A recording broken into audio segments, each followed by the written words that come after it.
अस्सलामुअलैकुम वरहमतुल्लाहि वबरकातुहू। नाज़रीन, मैं आपका मेज़बान हाफ़िज़ मोहम्मद तसीहुद्दीन मेदक और आप देख रहे हैं मेदक फास्ट न्यूज़। आइए डालते हैं आज की खबर पर एक नज़र। एमएलए मेदक श्रीमती एम पद्मा देविंदर रेड्डी ने कहा कि रियासती चीफ मिनिस्टर सीएम केसीआर ने हरिता हरम प्रोग्राम के ज़रिए पूरी रियासत को सरसब्ज़ व शादाब बनाने का इरादा किया है। रियासती ख़वातीन कमीशन की chairperson Sunita Laxma Reddy, Narsapur MLA mister CH Madan Reddy, ज़िला कलेक्टर मेदक मिस्टर राजर्षि शाह IAS, ज़िला एडिशनल कलेक्टर श्रीमती प्रतिमा सिंह IAS ने ग्रीन फेस्टिवल प्रोग्राम में शिरकत की। नए कलेक्ट्रेट कॉम्प्लेक्स में तेलंगाना तकरीबात के एक हिस्से के तौर पर district forest officer Ravi Prasad, municipal chairman Chandrapal, market committee के चेयरमैन मिस्टर बट्टी जगपति और दीगर ने बड़े पैमाने पर शजरकारी करते हुए दरख्तों को पानी डाला। इस मौके पर महकमे जंगलात के ज़ेर एहतमाम मुनाकिदा मीटिंग में महकमे की तरफ से हरिता हरम मैगजीन की रस्मी इजराई भी अमल में लाई गई। बादजा एमएलए पद्मा देविंदर रेड्डी ने खिताब करते हुए कहा कि पौधे इंसानी बका को ज़िंदगी देते हैं और पौधे लगाना भी तरक्की का एक हिस्सा है और यह तरक्की की तरफ एक बेहतरीन कदम है। इस मौके पर स्कूली तलबा के लिए मुनाकिदा मुकाबलों के फातिहीन को इनामात दिए गए। इस मौके पर म्यूनसिपल कमिश्नर जानकी राम सागर, जिला अफसरान श्रीनिवास, राधा किशन, राजी रेड्डी, शंकर, विजय शेखर रेड्डी, विजय लक्ष्मी, सुधाकर के अलावा दीगर अहम शख्सियात शरीक रहे। आइए इस सिलसिले में एक तफसीली रिपोर्ट आप हजरात के पेश खिदमत है। नाजरीन, जैसा कि आप देख रहे हैं, हम ज़िले मेदक की तारीख में पहली मरतबा उर्दू ज़ुबान में आप तक ज़िले की अहम खबरें पहुँचा रहे हैं। लिहाजा हम आपसे गुजारिश करते हैं कि आप लोग भी ज़रूर हमारे चैनल को लाइक करें, शेयर करें और सब्सक्राइब करें और साथ ही साथ बेल आइकन के बटन को भी दबा दें ताकि हमारी जानिब से जब कभी भी किसी भी किस्म की अपडेट दी जाए तो उसकी इत्तला आपको नोटिफिकेशन के ज़रिए सबसे पहले मिल सके। नाजरीन, अगर आप लोग अपने कारोबार या किसी और किस्म के मुताल्लिक़ हमारे चैनल पर इश्तिहार देना चाहते हों या फिर एडवर्टाइजिंग करवाना चाहते हों तो हमारे सेल नंबर 9000214611 पर हमसे रब्त पैदा करें। आइए न्यूज़ के सिलसिले में एक तफसीली रिपोर्ट आप हजरात के पेश है।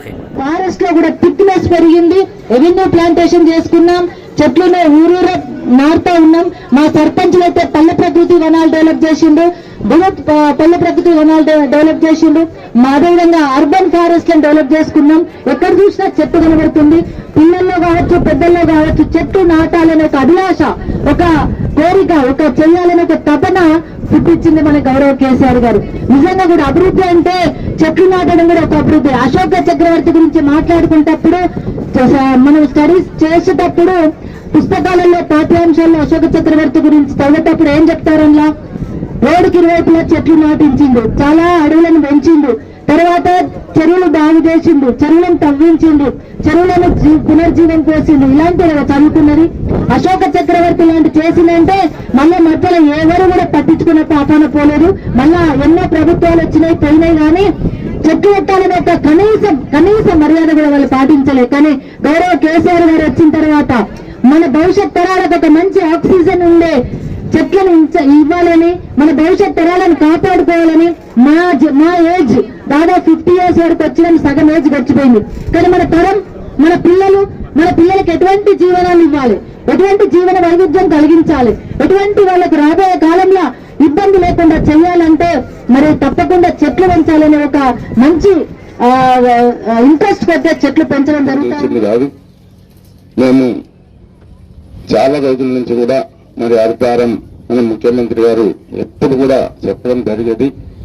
నేను జగపతి గారు అప్పుడు సిద్దిపేటలో వారు ఎమ్మెల్యే ఉన్నప్పుడు మందనే ఇన్ఛార్జ్ ఉంచి మరి అంత బక్కగా ఉన్న మనిషి అయినా ఒక 3 kgs దిగింది 20 days లో. హరితారాన్ని సిద్దిపేటలో ఎట్లా చేయాలి, ఒక 10,000 చెట్లను అన్ని మసీదులల్లా, గుళ్ళల్లా సైరన్ మోగించి 10,000 మంది విద్యార్థులను మొత్తం తాలూకాలకు గ్యాదర్ చేసి ఆనాడే మరి అన్ని గుంతల దగ్గర కూర్చుండి ఆ సైరన్ 10 గంటల 10 నిమిషాల కానీ సపోజ్ పెట్టుకుంటే దాని ప్రకారంగా 10,000 చెట్లను ఒకటే నాడు ఒకటే సెకండ్ లా ఆ చెట్లను మరి ఆనాడు పెట్టించడం జరిగింది. మున్సిపాలిటీలో 3 వార్లకు ఒక నర్సరీని ఏర్పాటు చేయడం జరిగింది. ఆ నర్సరీలో ఉన్నటువంటి చెట్లను వర్షాకాలం ముందు మరి ప్రతి గ్రామానికి అందించి ఆ గ్రామంలో మరి నాటే విధంగా చేయడం.